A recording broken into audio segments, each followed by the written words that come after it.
Greetings everyone, Melderon here, or another Defcamp Melderon TV video. So today we're going to talk about the Sunken Temple class quest rewards that will come out with BWL on February 12th and 13th for NA and EU respectively. Now these quests are interesting in that they provide some interesting rewards for each class in the game, with many of them having some endgame implications even going through to the entirety of the game through Nax, depending on your class composition and what party you're in and stuff like that. Some classes get the shit out of the stick, to be honest, but some classes have some really good options. And this isn't a guide of how to get these items, it's more of a discussion of which items you should get per class. And briefly, once the BWL patch comes through, you'll have a quest to your class trainer which will guide you to another NPC, and that NPC will give you some quests that are usually standard kill quests. In most cases, you'll have to kill a mob, bring back some items to the NPC, and then universally, you'll get a quest to go into the Sunken Temple. And you'll either have to kill the mini-bosses, those Atal defenders who are on one of the ring sections of Sunken Temple and pick up feathers from them, or you'll have to kill other bosses in Sunken Temple. TLDR, you have to go into Sunken Temple to get these quests done. And once you're done the Sunken Temple part, you'll come back and you'll have a choice of 3 rewards. So we're going to go through each of the classes, which rewards I think are the best. Now a quick caveat is these quests are available at level 50, meaning that you could be level 50 to complete them. However, it's going to be a little tough at level 50 to get some of these done, so I wait till 52. So if you're actually leveling and getting these quests done for experience, think long term. Don't go for the immediate upgrade, because you'll probably get an upgrade, either pre-raid bis or something very quickly to upgrade those items. Thinking long term is the best advice I can give you. So let's go into the warrior first. So the warrior rewards are the Fury Visor, which is a plate headpiece, which gives critical strike by 1% and chance to hit by 1%, plate shoulders, which gives a chance to hit by 1%, and the diamond flask, which is a trinket. Now, your pre-raid bis, you're not going to be worrying about the Fury Visor or the Razor Steel shoulders. They may be an upgrade for what you're wearing right there, but I would highly suggest getting the diamond flask. It has a 6-minute cooldown, and when you use it, it restores 9 health every 5 seconds and increases your strength by 75. It's almost like a mini Crusader enchant. This is actually one of the most powerful on-use trinkets in the game, and I think it's definitely valuable, and you should definitely consider taking this and using it in your trinket arsenal. The thing with trinkets is, for all classes, you're going to have a trinket arsenal. You have many trinkets for many different situations, and the diamond flask is just a really good one. Moving on to the paladin, your 3 rewards are the Lightforged Blade, which is a sword, 2-hander, which increases damage done by holy spells and effects, which is okay. The Sanctified Orb increases your critical strike chance with spells and melee attacks by 3%, and the Chivalrous Signet, which is a healing ring. Now, there are way better healing rings you can get going into raids, one of them being Forging Seal, obviously, but the Sanctified Orb, if you're a healer, which most of you are as paladins, this works great with Illumination.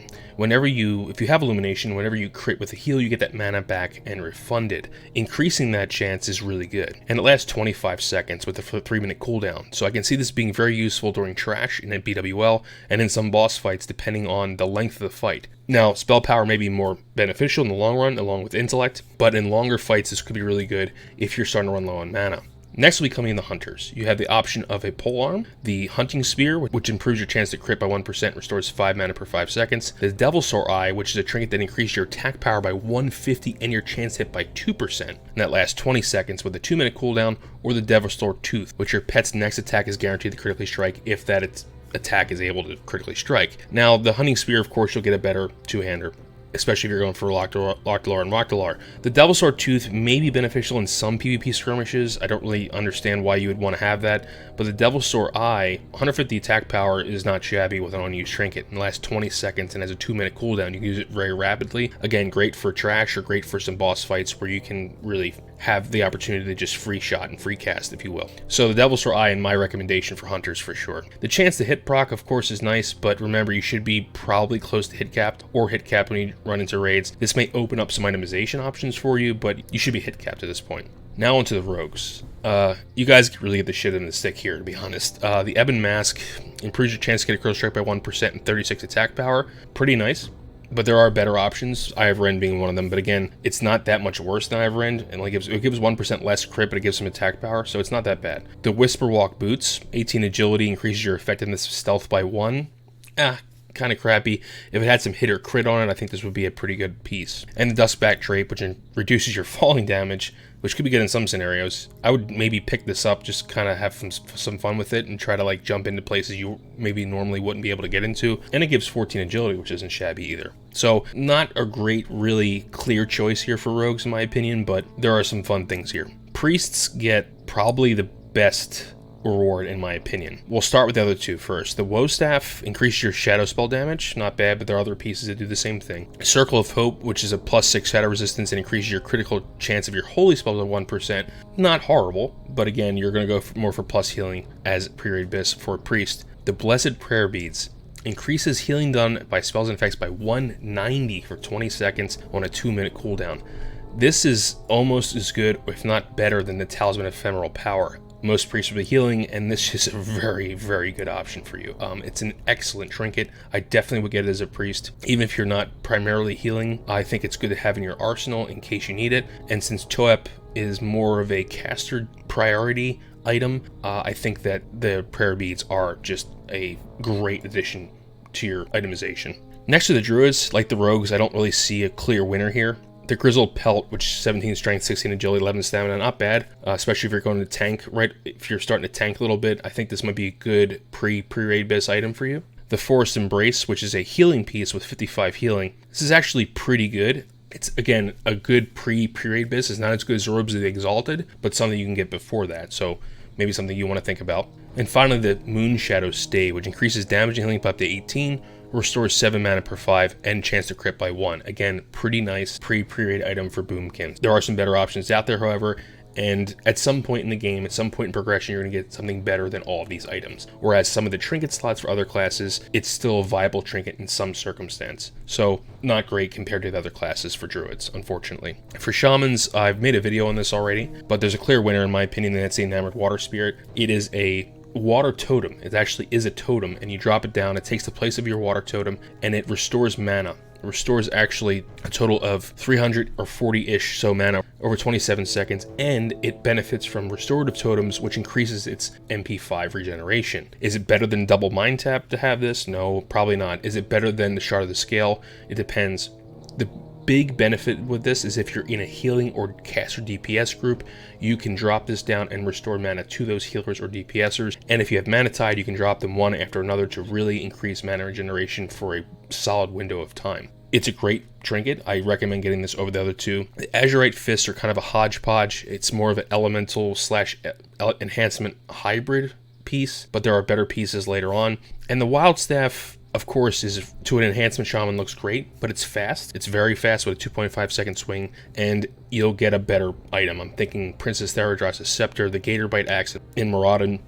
There are better pieces that you can upgrade very, very quickly, or even if you get the Dredgeforge Retaliator from BRD. It's not a great piece, to be honest. You should think long term and get the Enamored Water Spirit. For mages, there's actually an option of a dagger, the Glacial Spike. Your Frostball cells have a 6% chance to restore 50 mana when cast. Not horrible, it's a pretty interesting proc, but again, you're going to get better items in MC, and even before MC and Pre-Raid Bis. It's something interesting though. The Arcane Crystal Pendant is a neck piece that increases damage healing by 16. It has a +6 intellect. Again, there's better pieces for Pre-Raid Bis. But the Fire Ruby, in my opinion, is very interesting. On use, it restores 1 to 500 mana, which is a pretty large range. It's kind of not very reliable in my opinion. But it increases the damage of your next fire spell up to 100. It's not horrible. It has the most endgame potential, in my opinion, than the other two rewards. Maybe something you want to keep around for when AQ and ZG come out, so you can actually use fire. Of course, you will not be using fire in the first 2 raid tiers, but something to keep in mind. Maybe it's something that's nice to have in your trinket arsenal, especially if you don't have anything that really benefits fire. But there are much better ones like Toep and other pieces from BWL. There are better trinkets out there. And finally, we have the Warlocks. The Soul Harvester is a 2-handed staff that improves your chance to hit by 1% and damage by your shadow spells and hits by 24. Again, not horrible. There are better rewards out there for Pre-Raid Bis going into raid, so this will be replaced if you get this.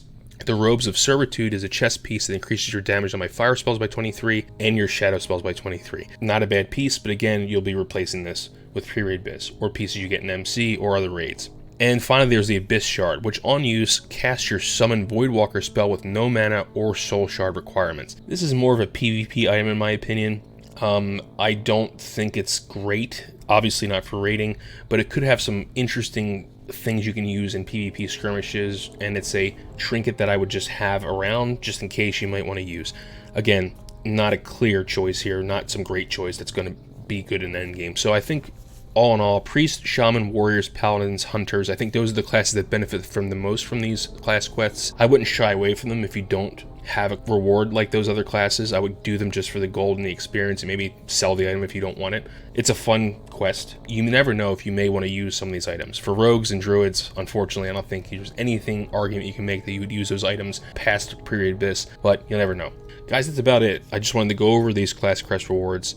There'll be a link in the description of a guide if you actually want to know how to do these quests and where to do them. It's from Wowhead. It's covers pretty much everything. I'll link that in the description below. Also, the footage you're seeing behind me was done by Mezio. He's a classic WoW YouTuber. He does other expansions too, but basically he does this cinematic captures of all the zones and then puts music and ambience below them. It's great if you're studying or if you just want to zone out. I would highly recommend going to his channel. He's really awesome. He lets myself, like Cargos and myself, use his footage for our videos, and he does a great job. So the link to his channel will be in the description as well. Guys, thanks for watching. Keep on grinding and grinding. If you have anything you disagree with, or if you think I missed something, please put in the comment section below. Or if you disagree with my choices, I'd love to hear it, because I don't play all these classes, right? I'm going by what I know from the meta and what I know from raiding mostly. PvP is not really my forte, so if there's some of these things that maybe have more PvP prowess than I gave them credit for,